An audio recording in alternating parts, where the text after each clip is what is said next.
the $6.84 million project was reduced to zero. The day after, January 16th, the DDA responded to the Acadiana Metropolitan Organization confirming the serious continued desire of the DDA to move forward in securing the project funds and completing the proposed Main Street redevelopment project. At that time, the DDA did so without knowledge of the Mayor-President's recommendations. Now, the DDA did copy the council on that. Flash forward a few weeks, on February 14th, the Acadiana Metropolitan Organization responded to my request for a copy of the Mayor-President's letter. That was the first time that I had the opportunity to review. I will tell you that there was one item on that transfer list that has indeed been reviewed and recommended for approval by the Evaluation Subcommittee.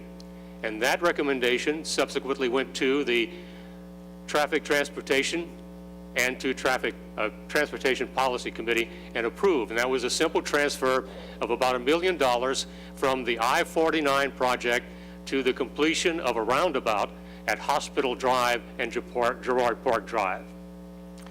The Evaluation Subcommittee has not been provided with the complete Mayor-President's letter and has not met to consider any of the other requests pending staff evaluations. On March 1st of this year, I submitted a resolution for consideration at this meeting. And as a courtesy, the council and the administration were provided a copy prior to public notification. Last Thursday, I was in a meeting with the Director of the Department of Development and Planning, and I was informed at that time that she was drafting an information packet on the proposed transfers. Yesterday, we received that packet. That was the first council communications regarding proposed fund transfers. Closing on a positive note, I do ask the council to support this resolution and the intent of the resolution.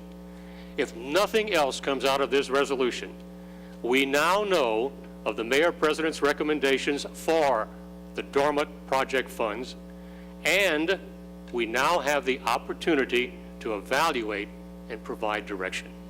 Thank you, Mr. Chair. Councilman Castillo.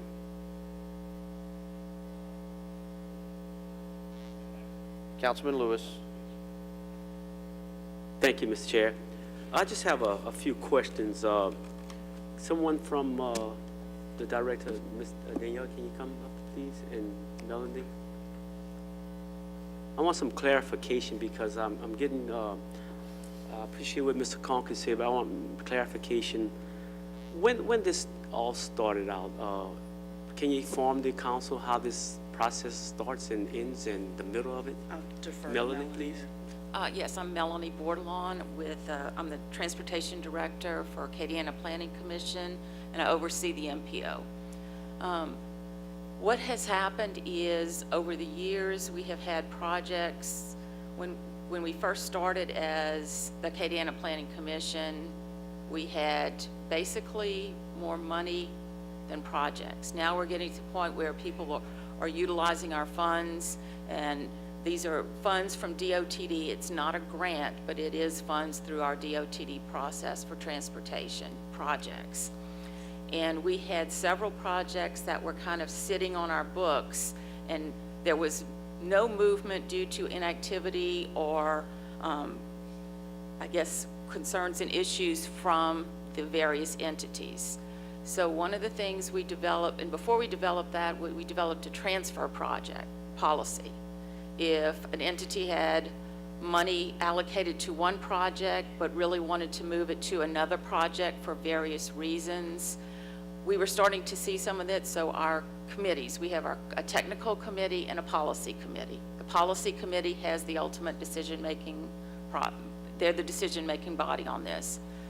They were saying we needed a policy so that people were doing funds in an orderly way.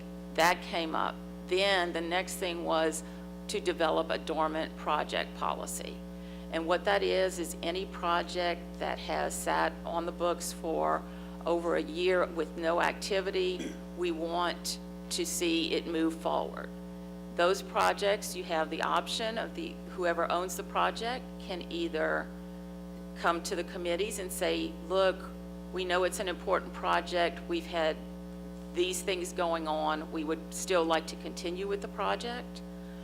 We would like to transfer that money to another project, or we no longer want that project, and we've had some instances where an entity no longer had the match and put the money back into the pot for the region. So those are the three options under the dormant project policy. And this is our first time to do this, so it is somewhat of a new process for everyone. And we identified those projects. We had the evaluation subcommittee.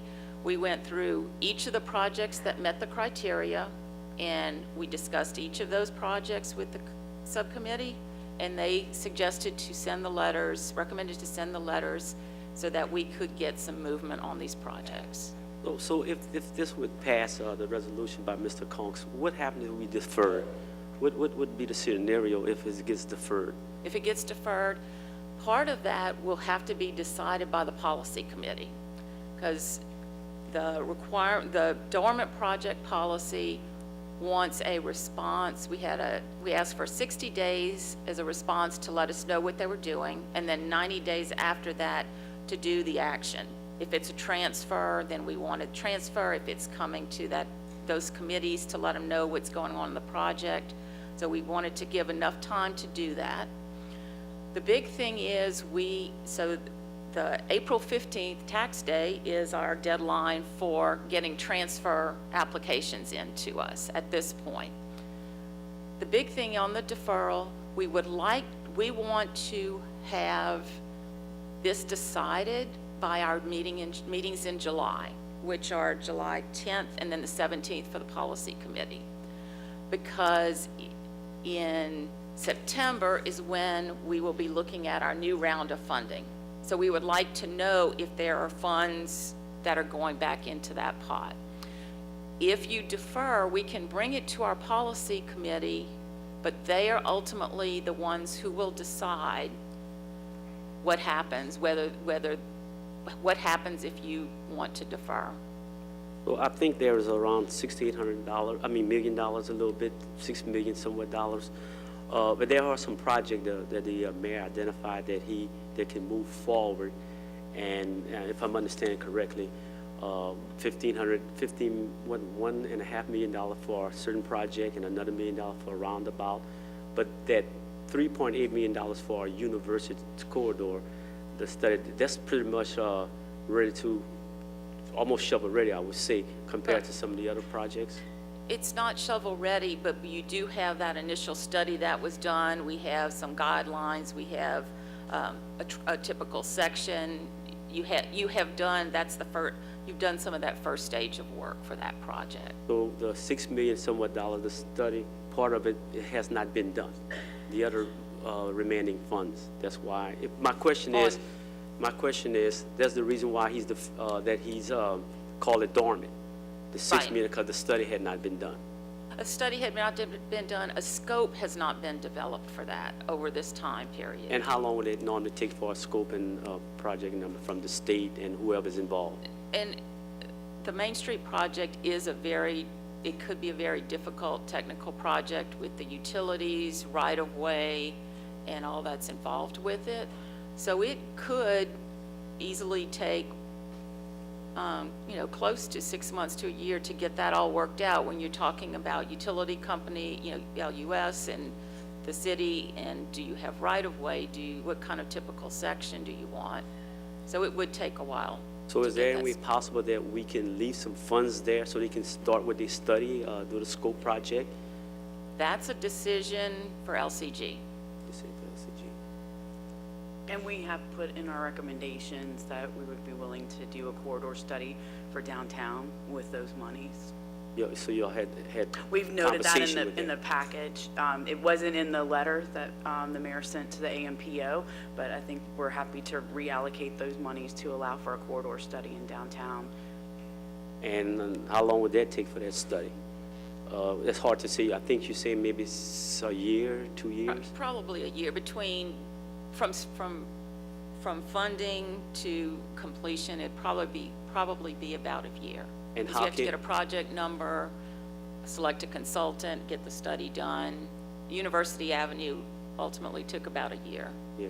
So, and then the people that's in question, the downtown, the Main Street, I'm sorry, pretty much they can apply for the funding again. That's what I'm hearing. Absolutely, They can apply yes. for it again. And the chances are them getting the funding again would They be would do it through LCG. through right, LCG. yeah. Yeah. But at that point with the study, we'd have a better idea of what it is the project would entail, the cost for the project. It would be better scoped out, and then we would be better able to identify the funding that would be needed for design, engineering, and construction. So I whatever's received, decided. I happened to see an application a while back from 2014, and I thought that was a scope, a study, and what have you. So what I have is from 2014 was, what was that? That was the original application that was done by DDA. It does not suffice as the scope that's needed to get a project number through the DOTD process. Yeah, I see some other people want to have time to talk, so I'll just stop right there. Ms. Portalaw, you saying this is the first time that this has ever been done with the process of them being dormant? Right.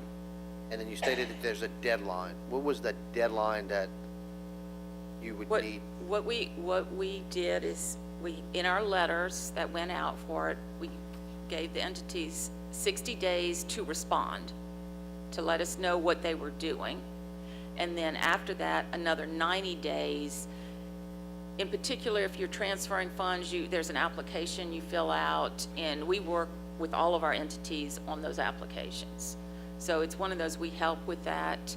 And then that application is what goes to our evaluation subcommittee, our technical committee, and policy committee. It identifies, do you need right-of-way? What is the scope of the project?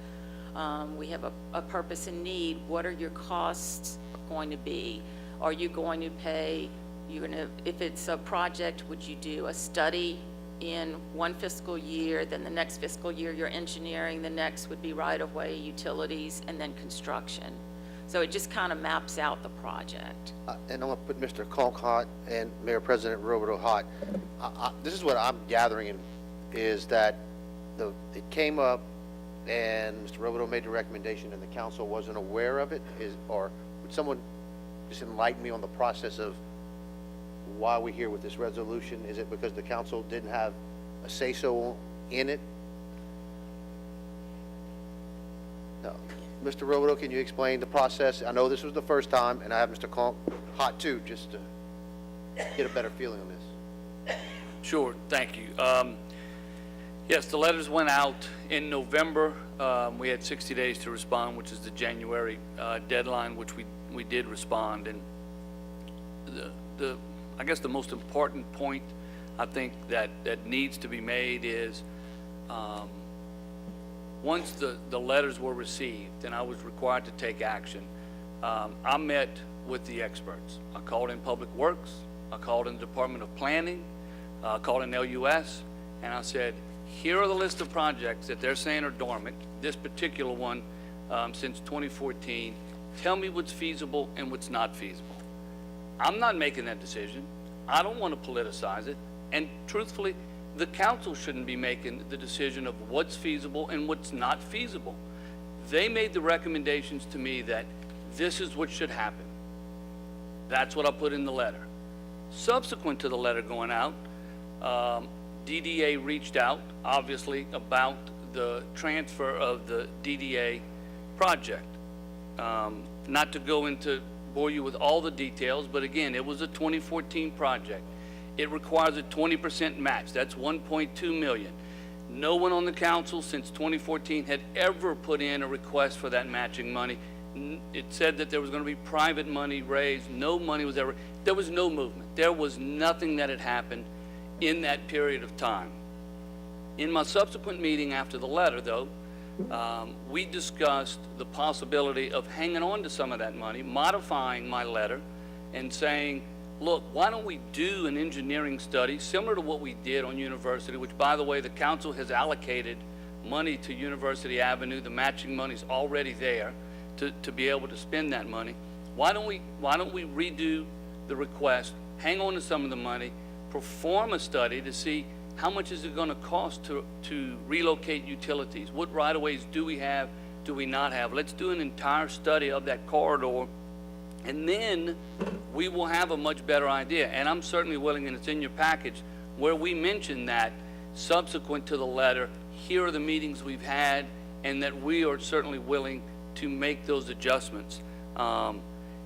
That's the process that happened from when I received the letter up until Danielle's office gave you the package, which includes the meetings that we've had over the course of the last couple of weeks with the folks from DDA, with Public Works and Department of Planning, Development and Planning, again, to say, does it make sense for us to do the study? And they've agreed, if I'm remembering correctly, that yes, that would be money well spent, because then we know what we're going to go to the council to ask for 1.2 million of matching money. We'll know the feasibility of is that project actually a $6 million project, or is it a $12 million project? We don't know any of that. The $6 million includes tearing down the old police building that's now part of the old Fed. It includes a whole lot of stuff. So I don't think there's any argument on anyone's part that a study needs to be done so that we know what the project really entails and what it's going to cost and what the timeline would be. The fact that there's never been any action taken, not on the part of Public Works, the MPO, the council, on this project at all, is why Public Works and Development and Planning said this is just not a viable project. There's no matching money for it, and a whole lot of other reasons. Okay. Not to mention that it's state money. So that's where we are today.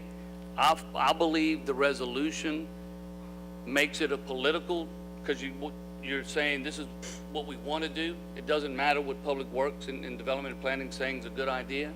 And then the last point that I'm going to make is, whatever we end up going to the AMPO if we adjust the letter, if we adjust it in any way, whatever it is, or don't adjust it, it'll first go to the subcommittee, of which Warren Abity, Bruce Conk, and one other LCG representative is on that subcommittee to discuss and decide if those are the right steps to take. Depending on what happens there, it then goes to the full Transportation Committee, of which I'm on, the entire council or their designee is on. So the council will get to weigh in on whatever the ultimate resolution is as a member of the TPC, the Transportation Policy Committee. So this recommendation is the professionals' recommendation. It's not my recommendation. It's not me saying, oh, I want to go overlay, the street in front of my dad's house. This is them saying, here are the projects that are moving. Here's the projects that have matching money. Here's where it makes sense to invest these outside dollars. That's what's in the letter. That was a long answer. I apologize. Okay. And Councilman Conk, you're still hot, and I'm guessing from what you had said is just we weren't notified of all that. We weren't aware of the mayor. And now I'll say something that will perhaps surprise the mayor. I'm not challenging the Drummond projects list, number one. I'm not even contesting or questioning your recommendations, because I think they are based on professional input. I acknowledge that. The only consideration that I am requesting through this resolution is that we be part of the process in terms of being notified. Since, Go ahead. I love all these AMPO, TTTC, TPC. The staff is evaluating, and they will present to the subcommittee at the appropriate time. My thought is that when the evaluation subcommittee considers that transfer request, that they do so knowing that the council had an opportunity to input. And they're on the committee. I mean, I get it. Give 2 bites at the apple, to kill it or to pass it. I get it. But everyone is on that committee, and some of y'all are on the subcommittee. So it's to say that you're totally excluded from the process is what I took exception to, because if anything, you were involved in the process more than anyone else. And again, I don't want to politicize this. I want to go where the money needs to go so we can spend it, have these projects going forward. They're typically outside the scope of what's being internally generated, because we only have to come up with some matching money. And certainly the option to return the money wasn't an option. So I had two choices. I mean, I'm not going to send it back so one of the other parishes can get it allocated to them. So it is, can you make a case, can Public Works Department, can they make a case for me to ask for an extension that the rest of the TPC is going to say that's legitimate? And because it was since 2014 with absolutely zero activity, they felt like, no, we couldn't make the case for that. So then the option is, we'll find some projects where we can spend the money and it makes sense to do it. And that's what was included in the letter. And just for the record, I put this resolution on the floor not addressing the Main Street Redevelopment Fund specifically. It was to address the $10 million that was identified as dormant project monies by the subcommittee. Do I have an interest in the Main Street Redevelopment Fund? Yeah, but I'm not addressing that tonight. It's a process. And Mr. Robideau, you and I think we agree. I just would like on the front end for the council to be involved. That's all I'm asking. And thank you all, gentlemen. I have a board that is full right now. Councilman Terrio. Real quick, Ms. Bordelon, a couple of obvious questions. We're talking about dormant funds. How much total dormant funds are there? I think there were 13 million were $13 million. identified. Yes, And is there a time frame on which, and these are all DOTD funds, right? right. Is there a time frame on which these have to be expended? There are some ways to carry over, but the possibility is always there that it won't. And so that's why we want to get projects moving. Are any of these funds due by or need to be expended by the end of this year or next? No, but what we are trying to do is projects that are ready. My goal has been to have projects in the pipeline ready so that if one can't go, we can move another one up. Okay. And one additional comment that I kind of picked up on what you said earlier is that you said we have had no movement from various entities on these funds, which is why they became dormant. Mm-hmm. So do we actually have entities that came in and requested the funds and then backed out? What's the explanation behind the no movement from various entities? Well, for instance, two of the projects on here, the Vero School Road and University Studies, which those were allocated even I think those were allocated when the council was the MPO.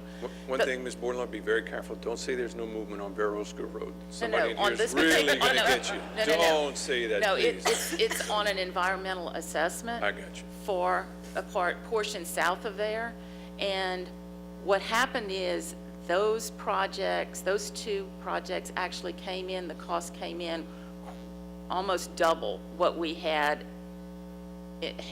allocated to them, and there was not matching funds or movement for that. So those are those two projects are examples of we've had that happen. Some of it is an impasse getting a scope, or are there matching funds, and so that's how we identified it as that. Because most of these funds have a timeline associated with them, like with somewhat, not as much as a grant, but Right. if it's not expended by a certain amount of time, you lose the funds.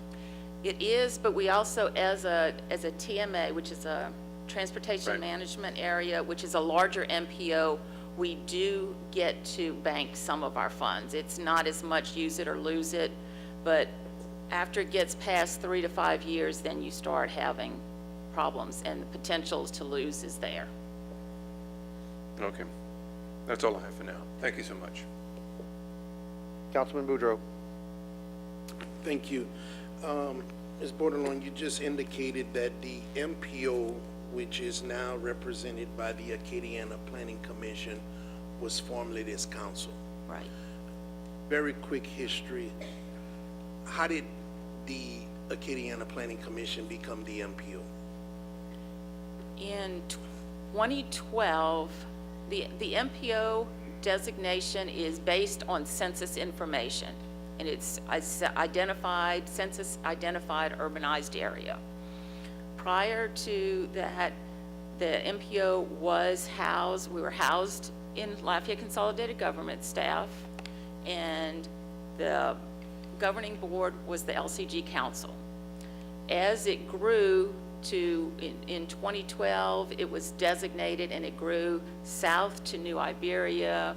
North, it picked up Sunset and Grand Coteau. It moved into a much bigger area. So at that point, it was determined, even though MPO staff stayed under LCG employment, the MPO itself, the governing body became the policy committee.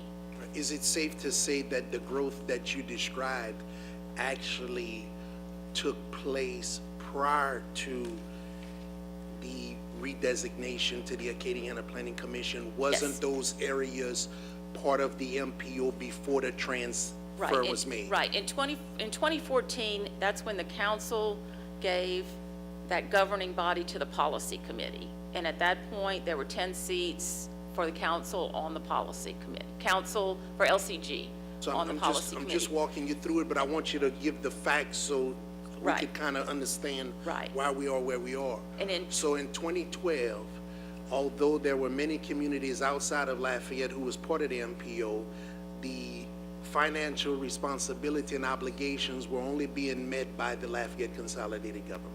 That's correct. Okay, so we was carrying the water. And this body was the MPO. And I remember very vividly, when I became into agreement to allow the MPO to go to the Acadiana Planning Organization, for me, I said, please do not forget how you got this, because for so long, it was kept viable and alive only through the efforts of LCG. No other community that was named invested in it or anything. When then President Obama, with the stimulus package, put the federal dollars out there, I also very vividly remember that a previous administration had designated projects. And those who were here at the time, for lack of a better reference, I say was livid, because the projects were determined by a single individual, and it was not representative of what the government necessarily wanted, and it had no input from council at the time.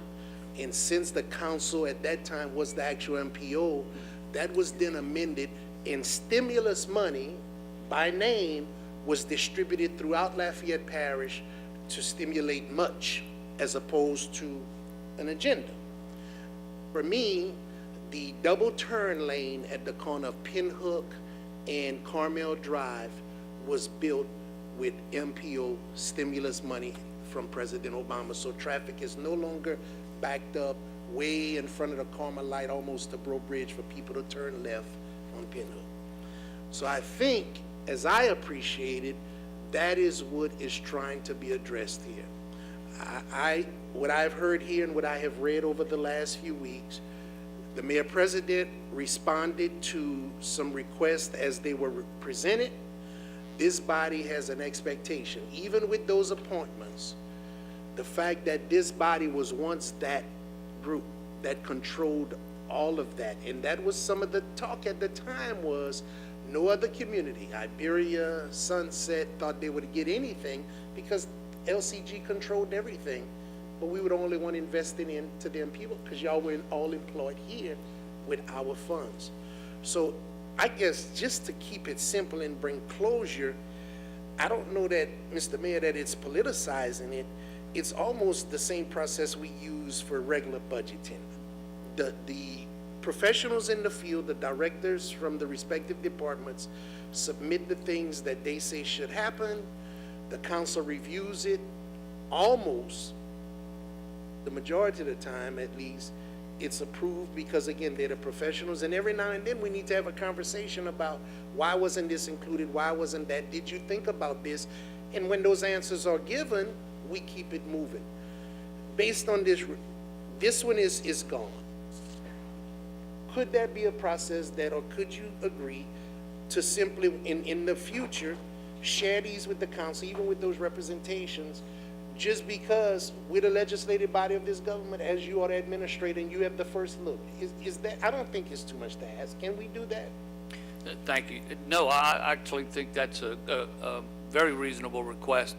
The piece of the resolution that I was referring to was where we're saying to the MPO that the council's saying to delay a decision, and they're a separate organization with a board, and I don't think it's in the council's real authority to direct that. So, yeah, I mean, certainly, however you want to word it, to say that, you know, and that can be on, not just on the transfer. If you want to do it, then I would say make it more comprehensive to say when we're going to recommend what the new allocation should be, that Public Works and Development Plan come before us and make recommendations. And you were the responder to all of the projects, is that correct? I-49 and all of these? All the Lafayette ones that are in the. All the yes. Lafayette parts of it, you, the administrative. That was the letter, responder. right, that we responded. Okay, so with that said, Mr. Conk, I heard you indicate that, what your ultimate objectives were, and I certainly appreciate them, and I think we should have the opportunity to review, because that's how this government is designed. That's the whole purpose. That's the check and the balance. You have someone who administrates every day. You have someone who legislates and provides oversight. I think we're responsible to view these things.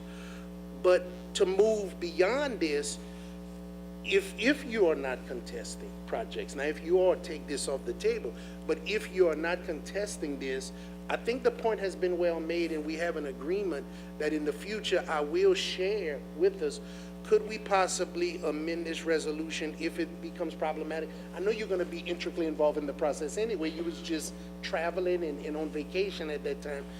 Do you foresee a possible amendment available for us to be able to move past this for today?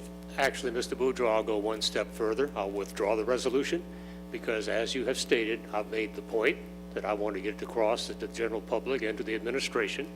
And the council now has that list, and it has the justification from that list from professionals, and we can take that under consideration as we move forward. And it also encourages communications between the council and the administration. I think that with all that said, I feel comfortable if Ms. Cook would go along with my request that we just withdraw the resolution and move on. Okay, so with that, thank you for that. First of all, I think that's very honorable of you. And the Mayor President has indicated he don't have any problem sharing information with us, and we've had to ask for these types of things before. So I'm gonna just end with this. I'm gonna ask the Acadiana Planning Organization to again remember my words in 2014, and that is, if it wouldn't have been for LCG, it would not have existed. I think we are due a greater treatment than anyone else, because we sustained it when there was no one else interested, no one else wanted to invest, no one else wanted to put money in. And I see projects, I sit back, and I see projects going all over the place, and that's a beautiful thing. But I chuckle at times because I say, my Lord, we could have been in control of all of that. But we voluntarily, it wasn't a mandate, it was voluntarily voted by this body to turn the MP over. So going forward, let the organization know that we would appreciate some let's use the word privileged treatment when it comes to notifications, actions going forward, and things being done. But for this purpose, it looked like everybody could move on. So thank you very much. Thank you, Councilman Boudreaux. Councilwoman Liz Hebert. Thank you, Chairman. So obviously we're moving forward. Councilman Conk is withdrawing his resolution. So this means we move forward and we now go back to you guys in your committee. And does this mean we are using we are definitely using the projects listed and selected by Public Works and the mayor? I'm sorry, Public Works and Planning? At this point, yes, but we are also in the middle of our project call for the new round of funding. So if you have some additional projects. Oh, boy, do I. That's, All in District 8. that meet MPO criteria, and those are due in mid-June. Right, okay, so we are back. They're all in District 8, that's what it's all about. Okay, what I would like to suggest, and I think we will all be in agreement, that we want to see projects that can be moved quickly, and projects that are ready. And then, of course, studies that can help move the projects along. So I want to be able to say on the record, I'd like to see that moving forward. And then reiterating, but I think taking the next step on what Councilman Boudreaux said, is I would like to see moving forward in this process a quarterly update from the MPO where we are. Because as I understand it, there's, some groups weren't sure if they were to take the next step, we were to take the next step. And I think if we keep this in the forefront of everyone's mind at the council meeting, having quarterly reports, I think it would help stay in the forefront, and no one would know what the next steps needed to be. So that's all my only suggestion, is to maybe have quarterly reports given to us as a council. And that's all I have, Chairman. Okay, thank you. Before I give it back to Mr. Conk, Ms. Williams, do we have any public comments? I'm sorry. Mr. Escott? I just want to make sure, has Councilman Conk actually No, made sir. a formal motion to withdraw? No, sir. Okay. That's why I'm going to go straight to public comments. Then he was going to withdraw the motion in the second afterwards. I figured I had to go to public comments anyway since we opened it up. I could be wrong. Well, you'll have to ask for public comment On on the both. vote on the motion to withdraw as well. Okay. That's what I would like to do right now. Has he made the formal motion? No. Councilman Conk. I make a motion to withdraw the resolution from the agenda. Is that the proper approach? Correct. And I would ask for a second. Second. Ms. Williams. Who's second? Okay, on the public comments, we did have one citizen who did not wish to speak, who signed in to support the resolution. One citizen who did not wish to speak, who signed in opposition. We do have 7 speakers who signed in, and this is to speak to the motion to withdraw the resolution. The first of which is Wallace Senegal. Do you want to speak to the withdrawal? No. Okay, he declined. William Linedecker. He declined. Stephanie Cornay Dugan. She declined. Miles Matt on the motion to withdraw. Thank you. Council, my name is Miles Mott. I'm the current chairman of the DDA. And I'm going to speak in opposition of the motion to withdraw because I think transparency is always better in government. I think had these propositions of the Mayor President been presented publicly first, we at DDA would have known about it. I'm going to just kind of give you a little background on these MPO funding. This is not just money that's out there for anybody to get. There are multiple hoops that the organization vying for the funding has to jump through. And we as the DDA are basically third in line for this. You have the MPO, the administration, and you have the city council that all need to agree before the projects go forward. However, on this particular grant, the DDA is the one who stepped forward and made the application for the funding. No one else made the application. There's no competition for the funding. We got the funding, and you need to realize that we don't get to spend $1 on a project. We don't have the tax base to fund any part of it. We promote it for downtown. Our mission is to improve downtown. We looked at all of the potential projects downtown and identified the Main Street project as a very important primary project. Because of the development of the federal courthouse property, which looks like will be materializing soon, and now more so because of what may be done with the parking garage. So the Main Street project is prime. But again, fundamentally, not a penny gets to be spent on the project unless the council matches 20%. Okay, if $1 is spent, 80% is the Fed grant, you are the 20%. Before that can even be done, the project has to be assigned to LCG because LCG owns the roadway. A lot of what needs to be done between the time we get awarded the grant as DDA, which is just basically telling us, hey, there's some money to be had over here for this particular project, but since you don't own it and you don't have the money to match the 20%, you have to go out there and get it. But before you can even go out there and get it, LCG has to say they own the project, which it took them a number of months to do it. Second of all, LCG has to appoint somebody who's a responsible charge. That did not happen until May of 2018.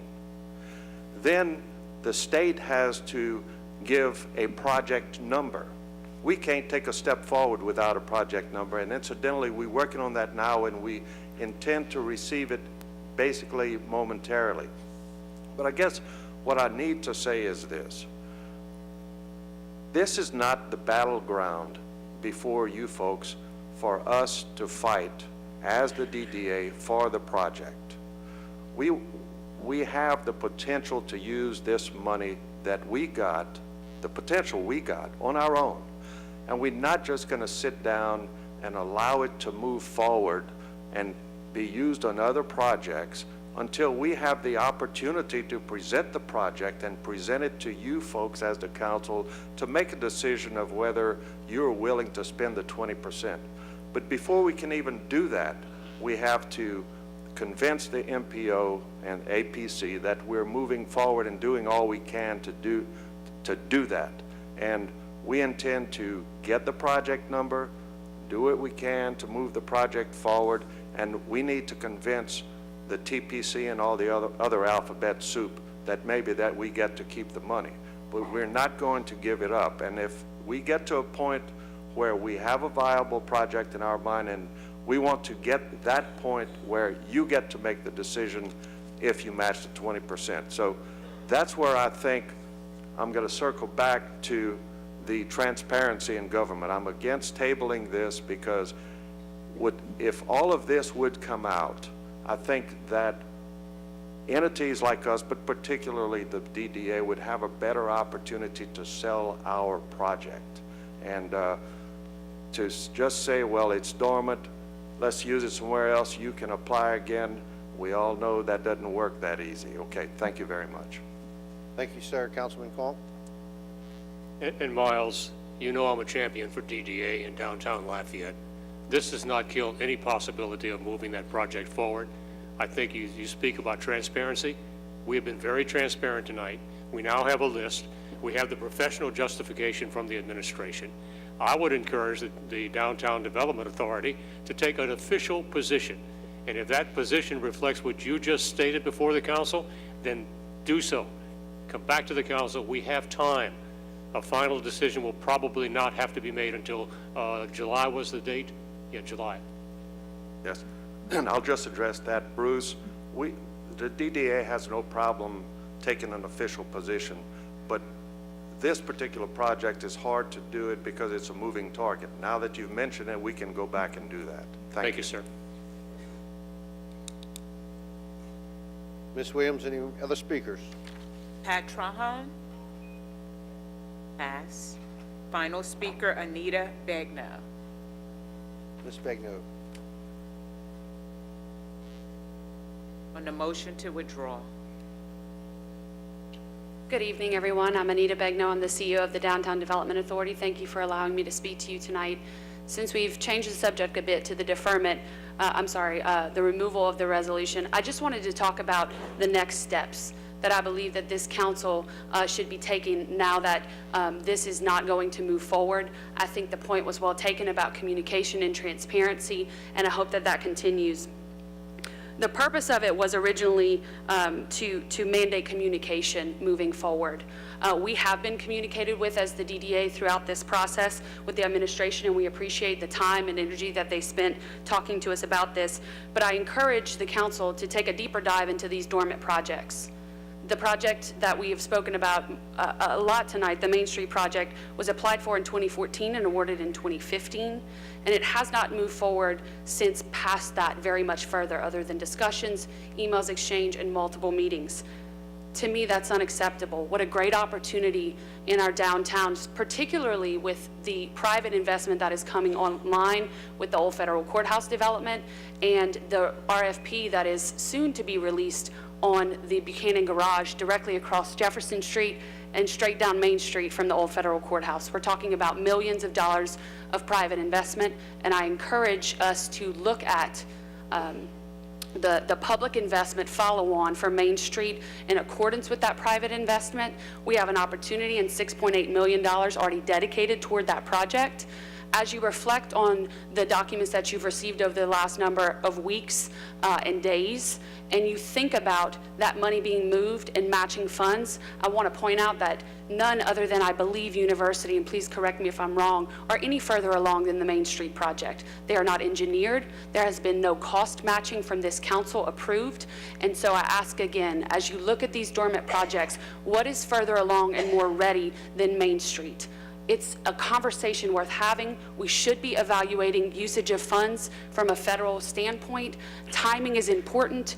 Prioritization is important. The DDA is willing to work with the council and the administration moving forward to talk about that $6.8 million, how we move the Main Street project forward. We want to see it done. We're excited about the momentum in our downtown right now, and we want to see the Main Street project actually come to fruition. It's been a long discussion. We know it'll be a long design and build, but we want to continue the conversation.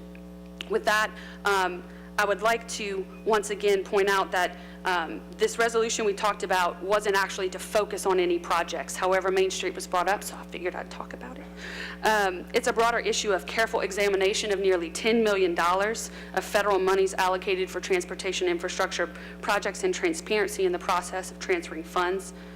Projects on the administration's list to receive transfers of the dormant funds in question are no further along than Main Street, other than, I believe, University. So I want to remind everyone, let's have that conversation. Let's talk about the money we receive from the federal government to do infrastructure projects.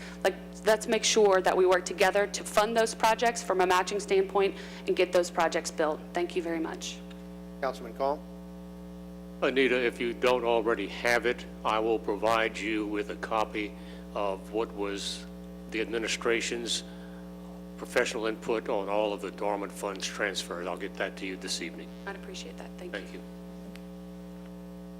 Seeing no other council discussions, any other blue cards, Ms. No, Williams? sir. Please call for the vote. District 2, Yes. District 3, Yes. District 4, District 5, Yes. District 6, Yes. District 7, District 8, District 9, District 1. The motion to withdraw the resolution is approved. Cindy, please read the next resolution. Resolution 15, 2019, a resolution of the Lafayette City Parish Council directing the legal department to solicit an opinion from the Louisiana Attorney General on the permissibility of reapportioning the Lafayette City Council districts and the Lafayette Parish Council districts specified in the amended Home Rule Charter adopted by the voters of Lafayette Parish on December 8, 2018 by ordinance of the Lafayette City Parish Council. Need a motion and a second. A motion by Councilwoman Cook, a second by Councilman Terrio. Seeing no council discussion at this time, Councilman Castillo.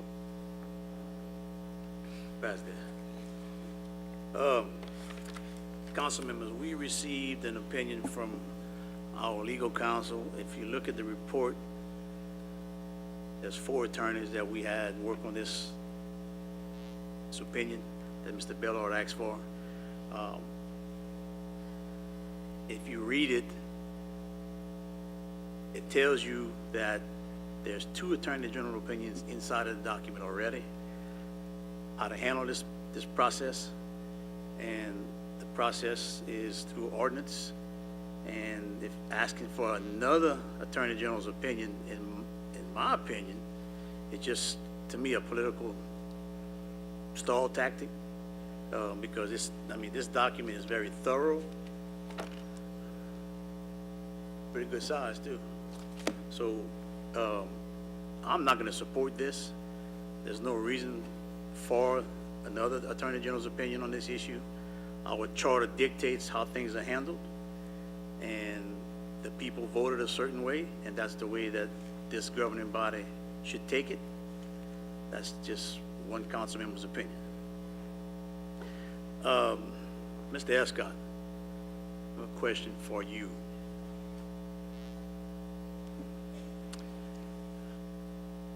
If this resolution fails tonight, can anybody else ask for an opinion from the Attorney General? Can the Mayor President ask for the Attorney General's opinion? Yes, sir. You can. If it fails tonight, Mr. Roberto, you inclined to ask for the opinion? I haven't decided yet. Okay? All right. I'm done for now. Thank you. And just to clarify about it being political or not, with all due respect, on the resolution that you had authored, and I'm going to quote you, you put, "This could be a serious issue, or this could be a non-issue. We need to make sure that the proper steps were followed." That's simply what I'm doing as a co-author on this, is it can't hurt to have another set of eyes. So I totally believe it can either be a serious issue or a non-issue. The ordinances are going forward, as Mr. Castile stated, so this can still happen while your ordinance goes forward, and we'll wait an opinion. Councilman Terrio. Mr. Robideau, not to put you on the spot, let me rephrase the question, but I'm going to do it. Are you in agreement with this resolution, getting an Attorney General's opinion on this topic? If I could answer that with a couple, if you give me a couple answers. One, I believe that by not asking for an Attorney General's opinion, it certainly gives the public the indication that you don't want to hear what he may say. If you're that confident in our legal counsel, which on item 7 apparently Mr. Castile wasn't, but on item 9 he is, but nonetheless, I think asking for the Attorney General's opinion is simply showing good faith that we're trying to make the best decision possible. So I think that answers your question. Also, by having an additional set of eyes, possibly it could help prevent any further litigation that may come forward. Now, if you can add Mr. Escott, please, Mr. Chair. Mr. Escott, I couldn't help but notice that our normal legal counsel, yourself or Mr. Aber, did not write this opinion. Somebody else did. Which opinion? The opinion The booklet? on, yeah, that was sent to us. I thought That was entirely written by myself, Mr. Aber, Mr. Goche, and Mrs. I thought there was Carter. another name behind it. I'll have to look into it. No. I spent hours on hours. And hours, and hours. Billable hours. Are you sure? Yeah. I've got 3 witnesses that can attest to that. Oh, okay. Yeah, they look kind of tired tonight, I can tell. So just to verify, in your opinion, and everybody read it, I'm sure, and all the public has it, we did understand that, but some of the emphasis you put in there is that, you know, the head of the state, the Attorney General, having a second set of eyes that possibly, like I mentioned, Mr. Robideau, can prevent any future litigation. There's nothing wrong with this. This is not trying to delay anything. If it comes back farther, my personal opinion is that regardless of whether this council moves forward or whatever happens in the future by trying to do with it by ordinance or not, I think there's going to be litigation on either side. So by doing this with the Attorney General, it gives us an extra layer of support, in that in the event there is future litigation, which all sides are indicating there is going to be, both sides, there's only 2. I would say that this might provide an avenue to say, hey, look, this council did what they needed to do to make sure that this would not provide the taxpayers with additional costs. By getting the Attorney General's opinion, it's either going to be move forward or not. So in your opinion, that was one of the recommendations that y'all had made. Am I correct? Well, in the memorandum, I tried to point out the positives and perhaps even the negatives, I don't remember the exact wording, of the question of whether or not an Attorney General opinion should be sought. First and foremost, that is not a legal question, and there's no right or wrong answer. Right. It is no different than someone who goes to the doctor and gets a diagnosis or an opinion of the first doctor and decides to go to the second doctor to get a second opinion. That second doctor's opinion is not binding on that patient. Right. That patient can consider both doctors' opinions and decide whether or not, if they don't agree, which doctor he thinks is more right or works for him. Now, the issue of whether or not an Attorney General opinion limits LCG's exposure in any future litigation is only true if you follow what the Attorney General says, and it's not the same as what your legal department says, or it might be the same, I don't know. So that is with the understanding that it depends upon what the AG's opinion is and whether it's consistent with our opinion as to whether or not, you know, that is beneficial in any future litigation. The last thing I'll say is just maybe for the general public and for everybody to be reminded is the Attorney General and his office and his staff, with all due respect, this comment is not made in any way to be derogatory to the Attorney General's office or his staff. They are lawyers just like we are lawyers. They do not go to some magical law school that gives them a guarantee that they are always 100% right. Just like I have no guarantee that my legal opinion is always 100% right. So it is just like a doctor's second opinion. It is not binding on us. It is simply an advisory opinion. Okay. And so I don't want to, the reason I'm expounding on that, Councilman Terrio, is that I want you to do this decision independent of saying the legal department says you should or you shouldn't. And I agree. And again, the opinion you gave us on this was just a legal opinion, like you mentioned. Right. You can go to 5 different attorneys and you may have 5 different opinions. On this one, I'm pretty confident, but yes. Okay. We'll see. Yeah. But yes, you're correct. Yes, that can happen. So anyway, just to let y'all know, earlier when I was asking if Mr. Ascott had done it, I called him on the weekend when he was actually working on this, and so I was going to pick at him because I know he was doing that on your off time. Yep. So by all means, let me do this. There's others that need to speak. We'll have public comments. I want to tender any further questions later on, Mr. Chair. That's all I have. Thank you, Councilwoman Cook.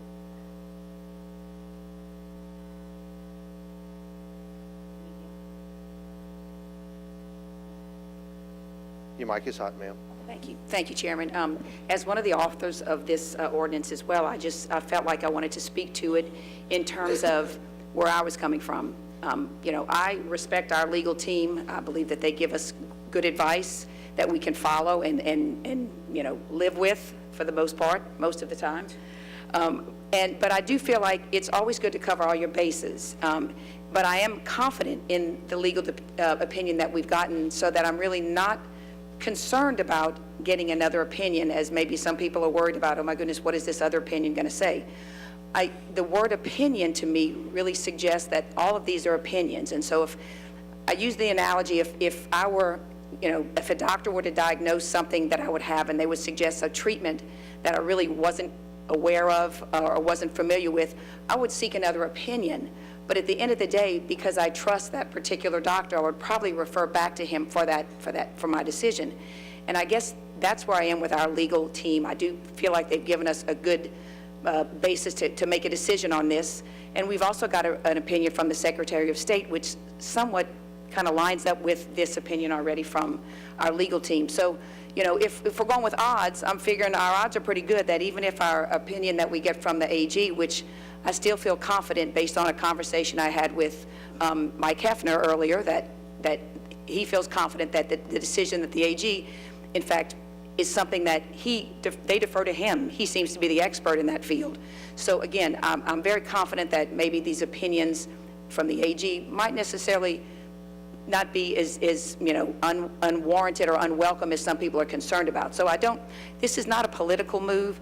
This is just personally covering all the bases so that we can make an educated and good decision. Now, I will tell you, I am supporting the ordinance, the intro ordinance that Mr. Castile is putting up, because I feel like based on the legal opinion that we have gotten, that is a direction we can move.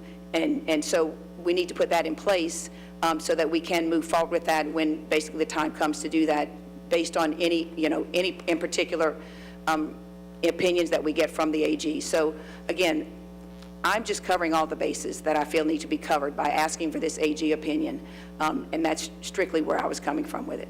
Thank you. Councilman Boudreaux. Thank you. Sets of eyes, 18,569 sets of eyes said yes. This opinion that is being sought, look, I respect that, have at it. I don't know where it's gonna go. The issue is, this is what I want to point out. If it was simply just seeking an AG's opinion in a very general capacity, would be one thing.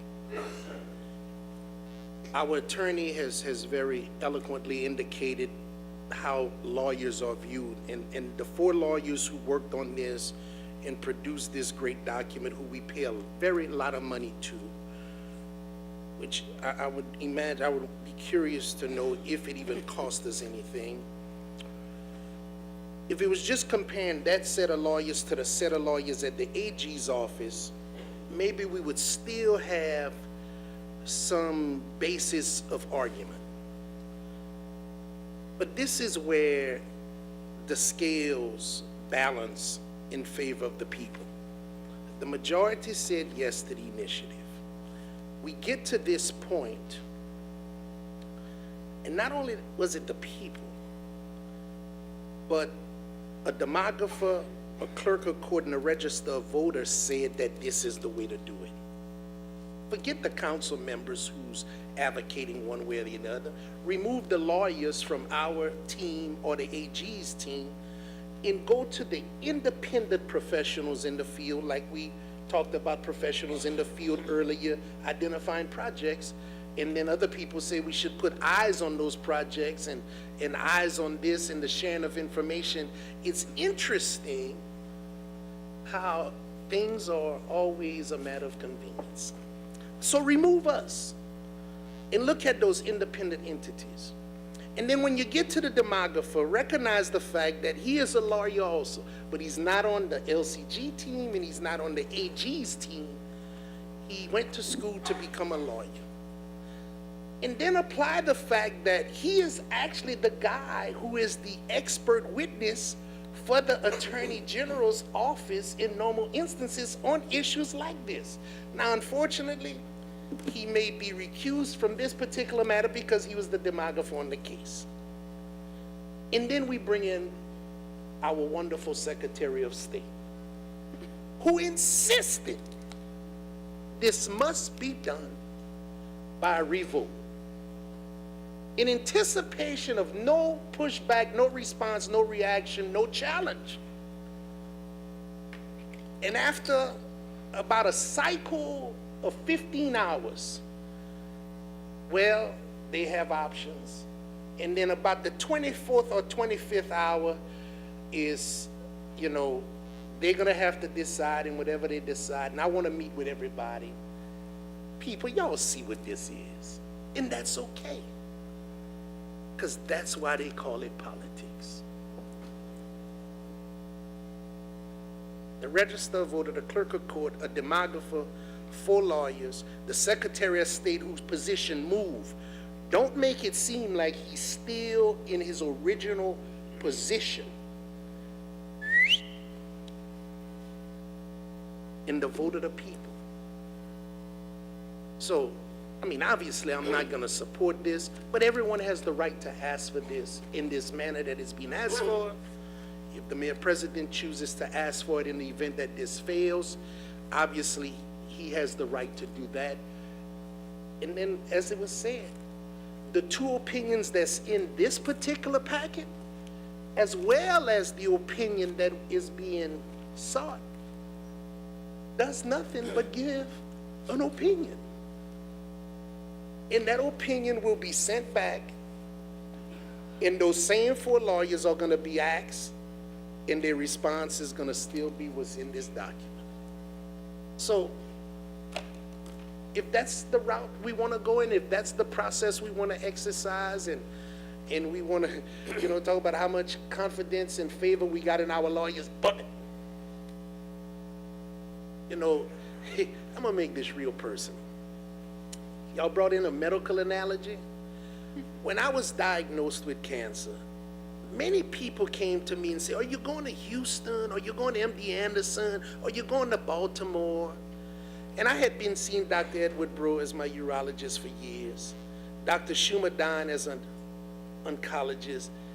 And I said, no, I got everything I need right here in Lafayette. Because when they presented me with what I was diagnosed with, and when they presented me with the plan to defeat this cancer, when you look at it, if you believe in it, and if you know it's right, there's no need to travel somewhere else to get another medical opinion. You ask for a medical opinion when you don't believe the one you have is the right one. You ask for an attorney general's opinion when you don't believe the opinion that your lawyer gave you is right. If you believe in it, you accept it. You don't say, I'm covering this, I'm just in case, putting more eyes on it. Come on, y'all. But let's waste some more time and some more of the people money. Carol, you can talk about that tomorrow, huh? There you go. I'm done. Councilman Lewis. Okay, listen, everyone. Why are we here? We are here because there was a problem with, you voted. Everyone in here, I hope, voted. But we voted for something that wasn't what we voted for. Meaning that there are some people that do not have someone to represent. When they go to, if we leave it like it is, when you go to vote, you don't have anyone to vote for. And some precincts in different districts. And I know some people shaking their head right now, but so what? We have to listen to the reality, and this is reality. We encourage people to vote, but then you're going to vote for something that's not correct. So that's why I'm supporting this ordinance. Because we encourage, I'll say it again, we encourage people to vote. If this is how we vote, that we don't care what we vote at, you just put anything on a map and it doesn't match what the wording is, and you're okay with that? That's why we're here. That's why we're having this disagreement right now. There's other people want eyes on it, good. They want other eyes on it, good. But if you're satisfied with voting any way you want, it doesn't matter. If it doesn't matter, don't vote.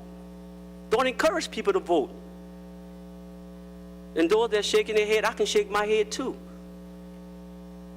But that's the reality. The reality is, let's make sure democracy works.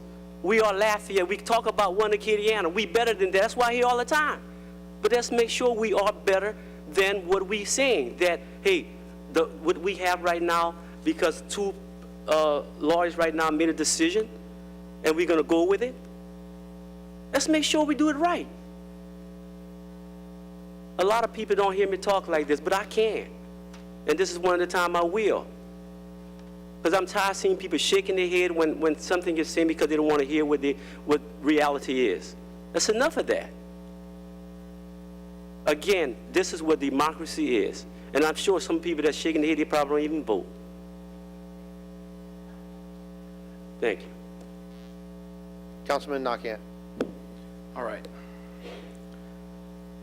I don't know where to begin, other than all of the discussion is great. I've heard from all sides.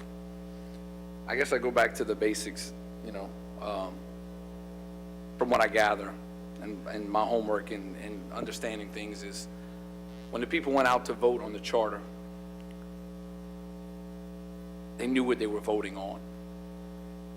In regards to the precincts and the maps, as far as for them going out and vote, everybody voted in the right precinct on that day. Everybody voted the right precinct. Fix the charter, split, don't split. They voted the right way. Their vote counts. I didn't like the way my fire district vote went. But you know what? I sucked it up because I gave it to the people because that's the people's choice to vote. I didn't go back and look for a legal document and find out maybe if our legal term, legal team forgot one phrase in the proposition that was for the fire district that I could just say, "Ooh, I want to call a recall. I want to do a revote because it said shall instead of this or that." The people voted. And I know this is not about bringing it back for another vote, but things like the UDC code, we adopt things and we have to amend things, we change things because we're not geniuses and we're not perfect, so we catch a mistake every now and then. And my point, I guess, about this is the people voted at the right precincts about the charter, the split. It was on the radio. Everybody was covering it. It had full media attention. So then we take a step back and we realize, uh-oh, some precincts are not matching up with the map. Now we're going to blow this thing up and we're going to scream for Attorney General's opinion. We're going to get the Secretary of State involved, and we get, like, this is this big, horrendous, horrible thing that just happened when the reality is through 18,000, 4 lawyers, you have 2 options. 2 options. The easiest option, most effective for the people and to get it done correctly, is option that's coming up on the resolution to fix it by the council. But no matter what the Attorney General says, no matter what the Secretary of State would have said, I'm not in favor of retaking back those people's vote. Because if you're going to retake that vote back and you're going to find every little legal document or anything you can find to cause controversy, then what's going to happen on the next proposition in the future when we don't like the outcome of the vote? Are we going to start going into legal terms? We're going to start finding nooks and crannies to let's go out for another Attorney General opinion because the council or the administration or there's certain people that don't like the outcome. I don't like the outcome on a lot of things. But the people voted. And these people voted in the right precinct on election day for splitting or not splitting. The most convenient, efficient, effective way for this community to move forward is strictly by the ordinance. Attorney General's opinion, no matter how the vote goes, it's an opinion. We've all got him. He's not coming back and saying, you did this wrong, you did that wrong, you need it. He's going to give you an opinion. And what this council or this community wants to do with that opinion, we'll have to deal with it. But at the end of the day, the answers are right in front of us. So just wanted to state my 2 cents. Thank you very much. Thank you, sir. Seeing no more discussion at this time, Ms. Williams, blue cards. We had 12 citizens who did not wish to speak, 11 of which signed in to support the resolution. 1 signed in opposition to the resolution. We do have 15 speakers who signed in to speak, the first of which is Michael Lunsford, the second in Parissa. I'll let her say her last name.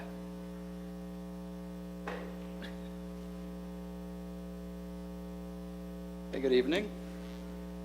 Mr. Escott, if I can tell you, I've got a copy of your opinion, and I have to say it was very thorough. I was very impressed with the amount of research and detail that went into it. It was quite something. Now, unfortunately, I haven't had much time to look at it, but I did want to cover a couple of points in it that I think are relevant this evening.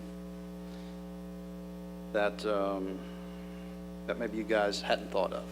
So, and hopefully I'll be doing this in a couple of days. I'll be putting together something in writing, a little bit more detailed, but with the time constraints, I just was not able to get that done. And of course, you're voting tonight on the resolution. So, a couple of things I saw, I think it's on page 4. The linchpin analysis was the section declares that the council election districts listed therein shall be as follows and shall remain as follows until changed by reapportionment. I think the key thing was reapportionment being the key word. My understanding of reapportionment, actually you looked it up for me in the dictionary, I checked it, realignment of legislative district boundaries to reflect changes in population and ensure proportionate representation and so on.